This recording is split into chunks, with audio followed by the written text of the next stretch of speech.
Yeah, buddy, let's go. Yes. Yeah, girl. Get in there. Good. You got lots in the tank. Go. One at a time. Good. Stand tight. Yes, yes. Got another. Come into it all the way. Yep. You got one of those. Set. No. Yeah, buddy.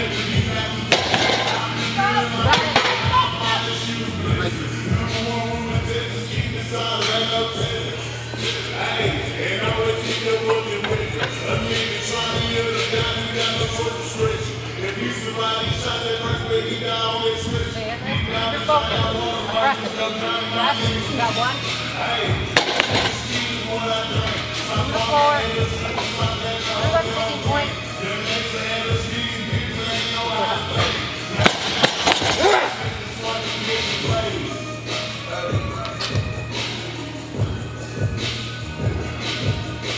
Woo! Yeah. People find any excuse to stop, and you just sat there off the bottom, wherever people lose position, and when you lose that stretch reflex, people phase out. Man, that was sick to see. Yeah. Now about learning point two. A lot of people off the floor, if they spend too much time at the bottom, it gives their nervous system a reason to not pull. And we kind of talked about how deadlift is, do you want it or do you not? And James has a really, really unique ability that I think most of us could stand to develop, which is working against an imperfect circumstance. He decided he wanted to pull, and not only did he get that last one, he got another one after that. Anyone who's spent time at the bottom knows. I saw that. You have to, like, you know, do the hitch and what strongman style. Is that for his back bicep or what? Really just, he actually had some really good notes where he felt like all of his life he was just kind of super attuned to things in front of him. Is that how you said it? Yeah. What does that mean? So I'm like frontal, very frontal. Frontal. Everything seems to like arc forward for me. So you know, like people, they get a bit kyphotic, they lean at a desk. I'm not really necessarily that way, but my shoulders feel like they are.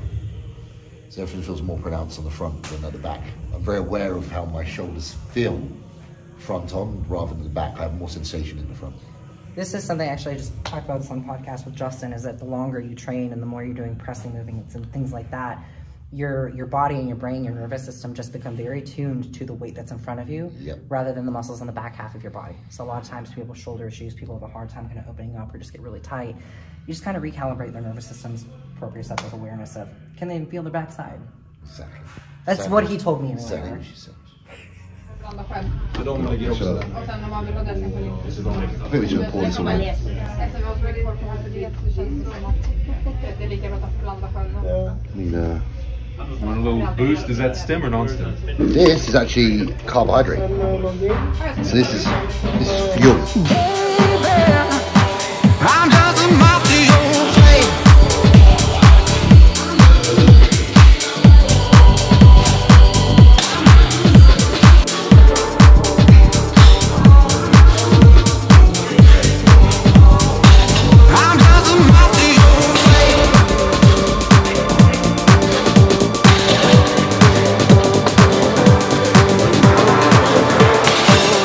Warming up a bit, James?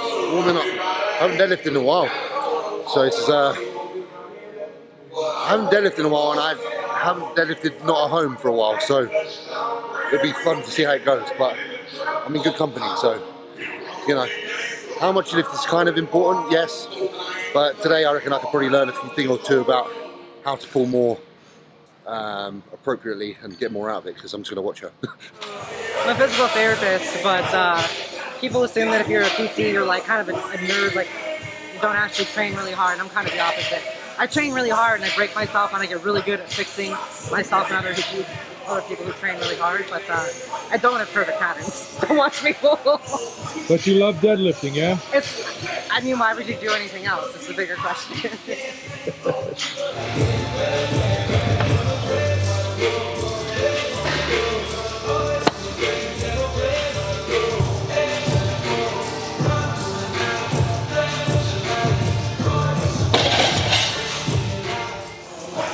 even from like a certain load, I'm like, yeah, it's already starting to be kind of heavy, and then it's just about how much grit have you got.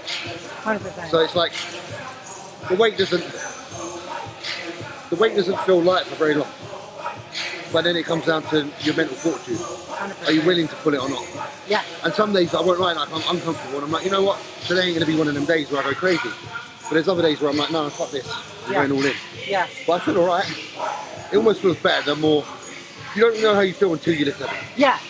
Totally. Yeah. It's the same with squats.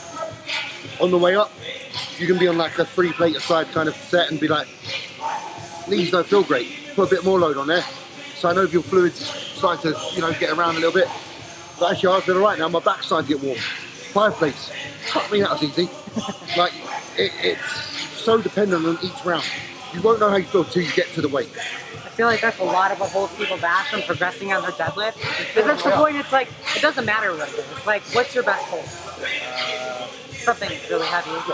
And probably like 3 to 4 plates, no matter what, it still feels heavy. Yeah, absolutely. Like, at the end of the day, guys, it's discomfort kicks in pretty early, and it's whether you want to be a fucking pussy or not. Yeah. And literally, like, go beyond a bit of discomfort, because that's the only time the sets that are going to actually cause some change are going to occur.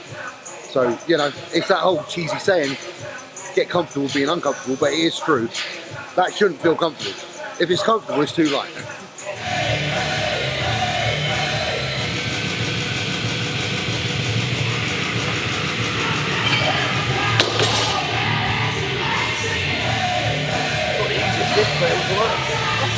This looks similar from an early, like, I'm quite slow from like 180 up, 180 kilos. I don't have that the acceleration that other people have. But I said I think it's just because of the bodybuilding training. I haven't acquired that explosivity. It's such a different style of training. Again, you think about bodybuilding, it's all tension oriented, versus powerlifting, it's all efficiency, rate of force development, all the acceleration measures that you want to look at in terms of moving the body from point A to point B. Whereas for bodybuilding, again, it's putting attention on the muscle rather than the efficiency. Muscle versus the movement. Makes me want to know more of that though. I'd love to be able to be like, ugh.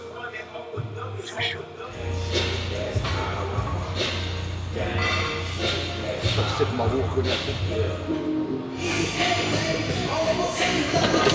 Yep, let's go, James. Show up. Yes. Stay in it. Yep. Good. Stay in it. One more. To the floor. Yes, yes, yes. Yeah, buddy.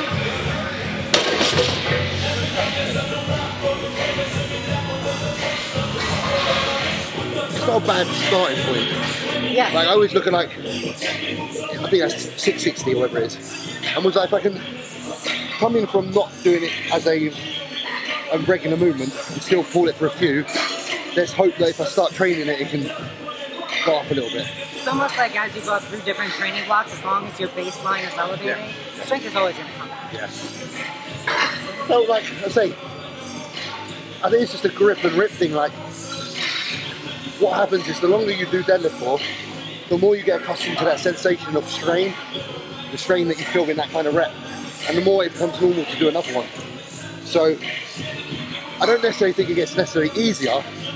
You just acclimatise to that environment and you're able to push through that same sensation more often.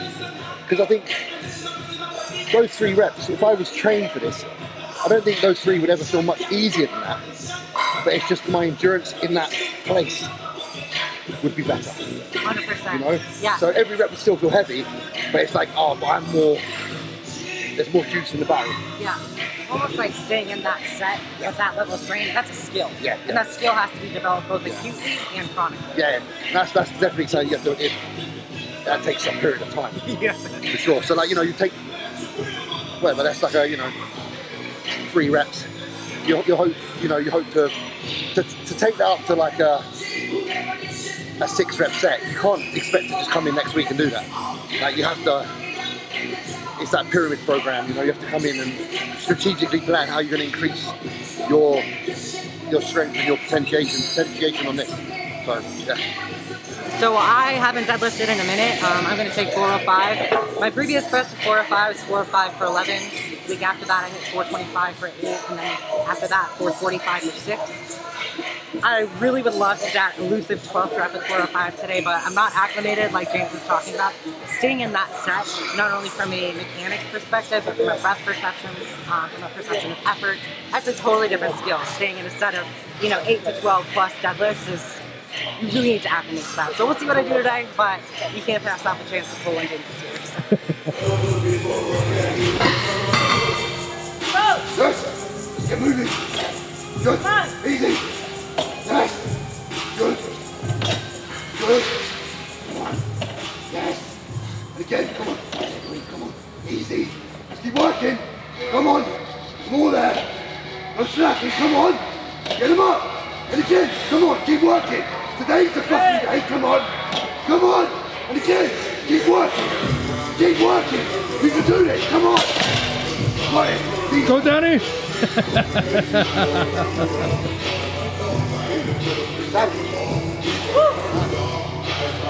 And that's Christmas. You have no idea, you guys. There's nothing better than deadlifts. Especially when you got this guy. Wow, my vision is not going so good right now. Only thing is, like, because I'm obviously not from here, you don't know if your way of hyping someone up's the right way. Oh no, it's perfect. Good, good, good. So when we were working on some stuff earlier, it was just like, it's very rare I think that you meet someone and like the energy is just very much the same wavelength. I try not to train with people, but I knew when James was here I was like... People that, number one, listen, this may sound really disrespectful, but someone can fire intense voices at you, but if they're not intense themselves, it's fake. If you've never done it and been it, that means nothing. It might as well be a lost language.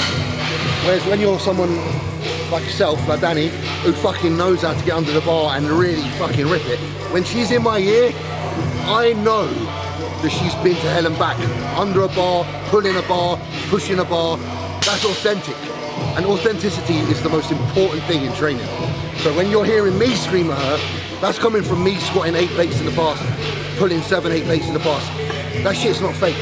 This is real shit. And that's why she is a perfect training partner for doing deadlifts. Yeah, a little back offset. So we just reduce it by around 40 kilograms.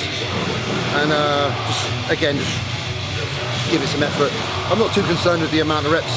I know work's being done. It's a lot of weight, you're fighting against gravity. I'm not gonna get too wrapped up in numbers, but effort today. Once I'm you know, in the groove, numbers start to mean more.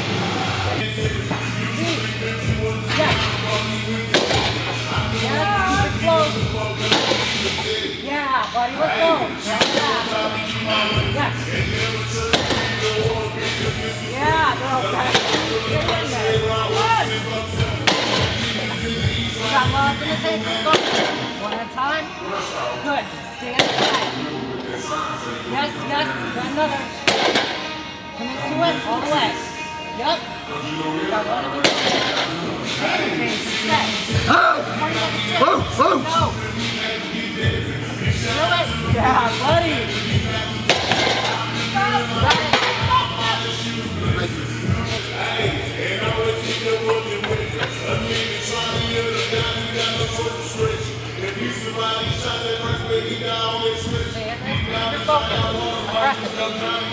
You got one. Move forward. Move up sticking point.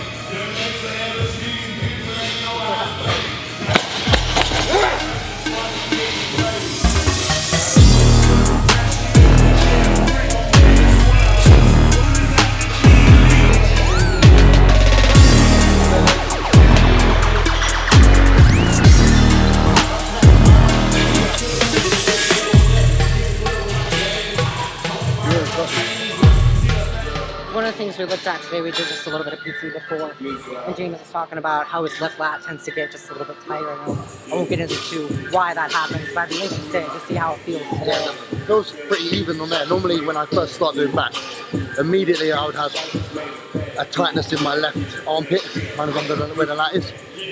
Obviously we've done some work today, I haven't got that tightness. So, fingers crossed. Give me a few drinks.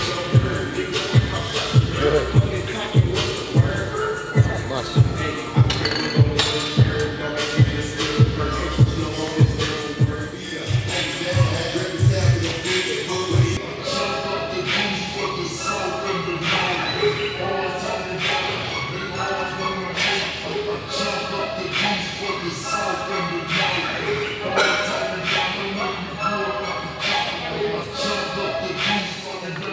Hold. Okay, stay in this. Couple more. Feel out that stretch. Hard contraction. Chest open.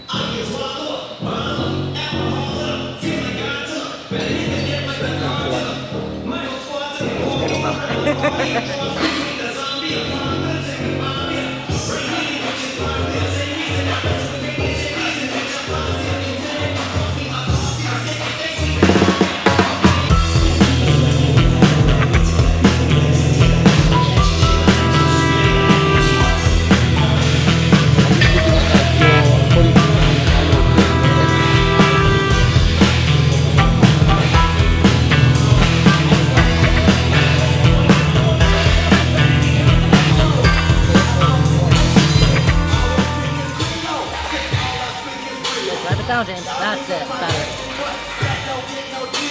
All the way down. There you go. That's honest.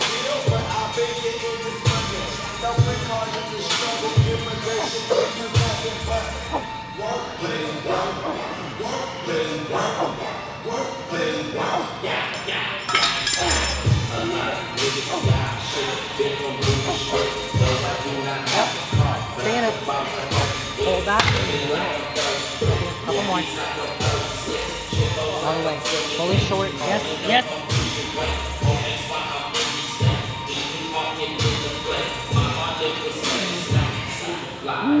Couple more.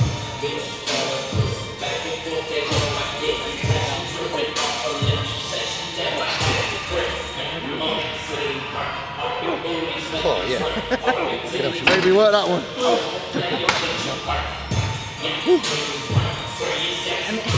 I maybe took that a little further, sorry. I was like, that extra inch just sucks, yeah, one but more that's what she said. 3 more.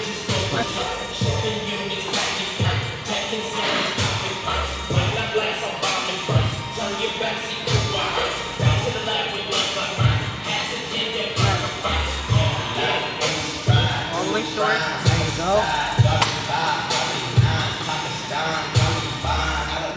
Wild if this is the shoulder he had decreased range in, because if you look at his mechanics here, his scapula actually rotating upwards throughout that whole range. This is a great example of how you can make training your rehab. If you have any sort of mobility deficit, be smarter in your movement choice, be smarter in execution, your loading. They don't need to be all that different. Yes, James, I'm with you. Right next to her, yes. Hold this. Keep this honest. Precise.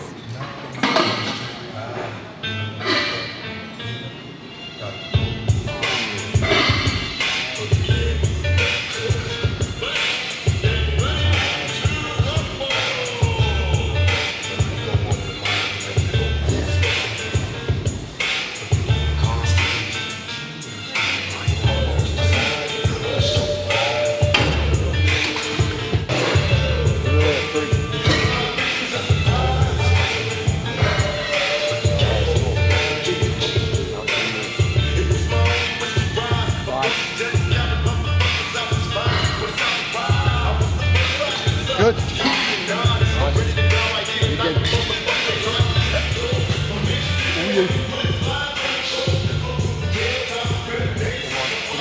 Go again. Drive him down. Squeeze him in. And again, and again, and again. Come on. No surrender. Squeeze in. Yeah. Go for another one. Go for another one. Light them lats up, light them lats up. Come on, come on, come on, come on, come on, come on. Get it? Yeah.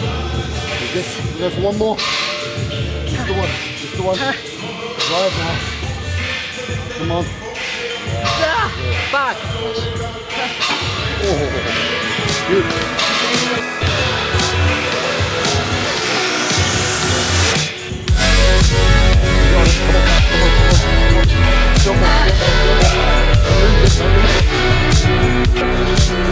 All the way.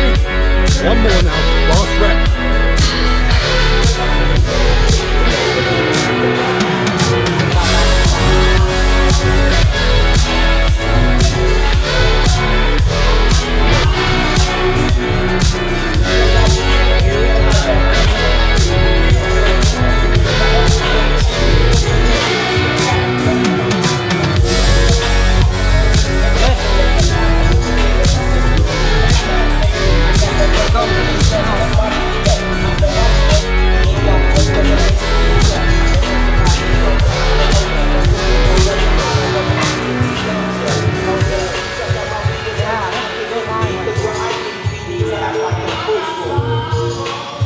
Perfect rep.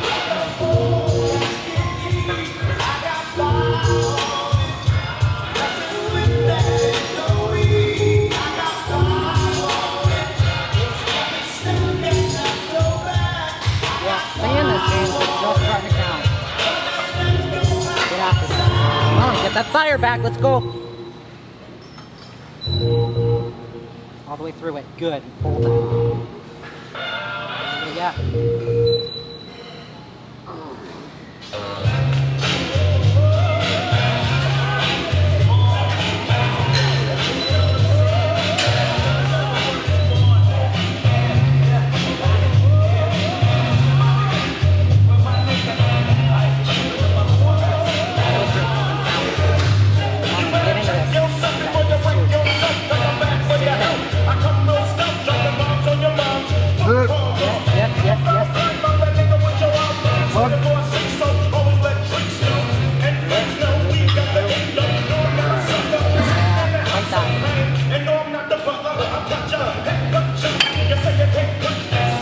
The funny thing was with Prime, when it was Strive beforehand, they used to say don't load multiple pegs, which makes no sense because you've kind of got to load a couple of pegs to use the machine for what it is. So you see that we've got load on the middle and on the top. That setup is how you'll get exactly what you want out of the machine. If you're loading just one pin, especially top pin, like we said earlier, you won't be able to get any load on the shortened part of the contraction. It'll be as light as, basically as light as fuck. No point doing it. Might as well not have any weight on the machine. So you want to still have a good amount of load on the middle peg, which sees the weight remain the same throughout the entire movement. And then you can kind of bias the drop off with the top peg. It's a really good machine for that.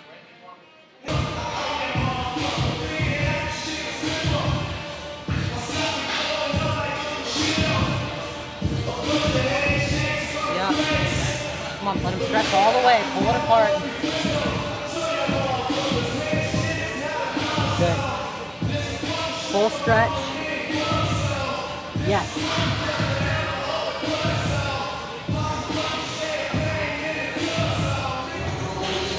Nice. Reach up a little bit more so you're getting more. There you go. That's it. Yes. Be harder. That's it. Nice.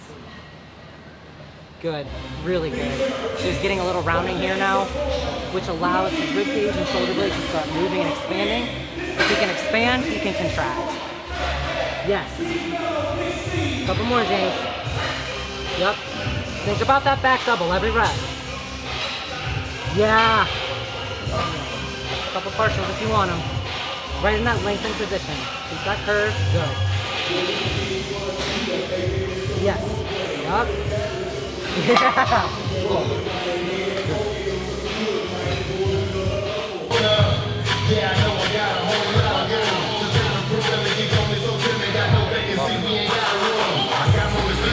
And again. Still working. And again. Yeah, come on. Fiction, show me. Drive them through. Let's get better. Let's get better. And again, every rep. Good. And again. Yes. Good. Perfect. Swing some. Good. Visualize that back double. Need more bar control. Yeah, that's it. Come on, a couple more good runs. Get that back double. Get this low. Just get back.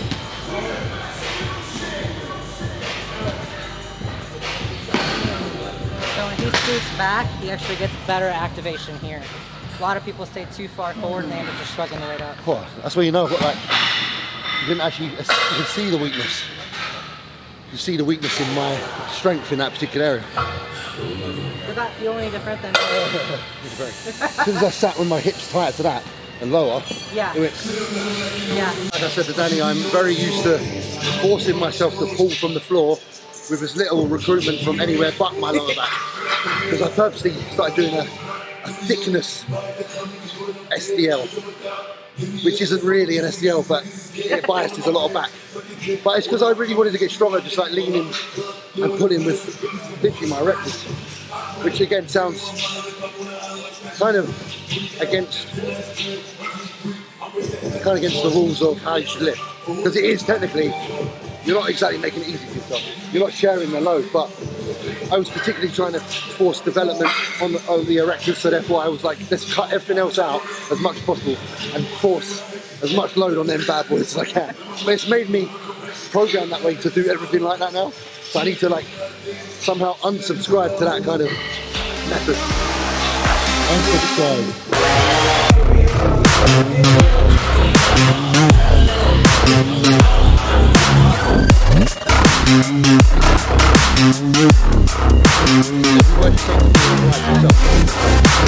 Yes, okay, come on, get them up.